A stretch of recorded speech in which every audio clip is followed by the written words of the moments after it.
खबर देंगे लाहौर सेशन अदालत में बानी पीटीआई के खिलाफ वज़ीर-ए-आज़म शहबाज शरीफ के 10 अरब हर्जाना केस की समाअत जारी है।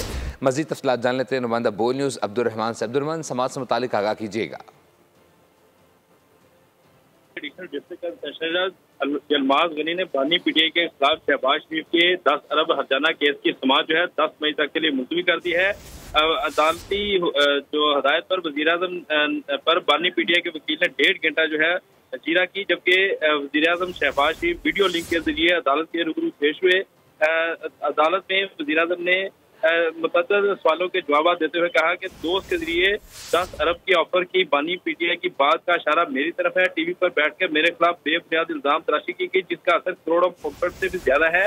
उन्होंने कहा कि मुझे ये इल्म नहीं है कि बानी पीटीआई ने मेरे खिलाफ जाती तौर पर कोई तहरीर, पोस्टर, पंपलेट प्रिंट कराया। ये बात भी मेरे इल्म में नहीं कि ऐसा मवाद अवाम में तकसीम किया गया है या नहीं।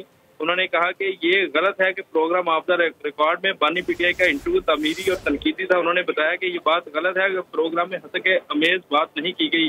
जबकि अदालती समाअत के दौरान जो है वज़ीर-ए-आज़म शहबाज शरीफ के वकील के एतराज पर बानी के वकील मियां मोहम्मद सैन चोटिया ने कहा कि बानी पीटीआई का हक दफा खत्म हुआ है। जवाब दावा किसी अदालत ने गैर मौसर नहीं किया, जिस पर अदालत ने कहा कि जवाब दावा के बहुत शुक्रिया अब्दुर्रहमान अपडेट करने के लिए।